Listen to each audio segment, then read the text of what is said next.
Prof, dalam bayangan kami semuanya, pemerintahan Pak Prabowo, di mana abang juga sebagai salah satu Menko di situ, itu melakukan sesuatu yang ekstrim. Ekstrimnya apa? Tata semuanya, telanjur barang ini, kata pasarnya seperti itu. Coba kita lihat, Pak Presiden Prabowo itu punya program yang betul-betul menyatakan diri saya bersama dengan rakyat. Sekolah rakyat, MBG segala macam. Itu pada wilayah kebijakan. Dalam hal politiknya juga seperti itu. Sekalian kita rombak nih barang ini. Itu pikiran saya, Bang.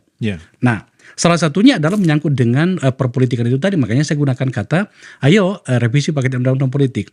Dalam hal ini kita DPR, agak sulit saya membayangkan sebuah formula bernegara dengan peran DPR ketika cara pandangnya termasuk dalam hal ini kepala negara atau pemerintah masih mengatakan gini, oke, kita tegakkan demokrasi, tetapi kendali DPR itu tidak boleh seperti yang dibayangkan dalam sebuah negara demokrasi. Akan ada banyak peristiwa ini terjadi karena DPR tidak mengambil perannya seperti yang seharusnya. Mereka harusnya menjadi alat untuk memberitahu pada pemerintah, wahai pemerintah terlalu jauh ke kiri nih, terlalu jauh ke kanan nih. Itu nggak terjadi. Maka kenapa saya belum masuk pada seperti apakah manusia yang dibutuhkan DPR itu atau parlemen itu? Karena saya masih pengen ini, kita melihatnya, membicarakannya sebenarnya seperti apa sih yang dibayangkan pemerintah menyangkut dengan formulasi seluruh alat-alat demokrasi kita itu bekerja. Iya, tentu pembenahannya itu yang saya katakan tadi itu dimulai dari partai politik sebenarnya. Karena seperti pasal 22 itu kan tegas mengatakan bahwa hanya partai politik yang bisa ikut dalam pemilu legislatif DPR sampai DPRD itu. Jadi kalau sistem partai politik yang kita anut itu sangat monolitik dan oligarkis ya, maka sulit kita mengharapkan proses demokrasi itu akan berjalan.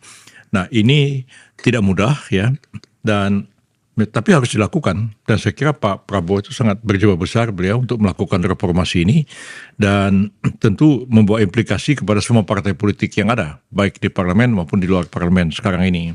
Tapi saya kira ini memang adalah satu langkah yang tepat untuk dilakukan sekarang ini supaya kita tidak kebablasan terus. Artinya undang-undang partai politik itu memang harus memberikan pembatasan masa jabatan ketua partai ya, dan kemudian juga mekanisme demokrasi yang harus berlaku di dalam partai itu.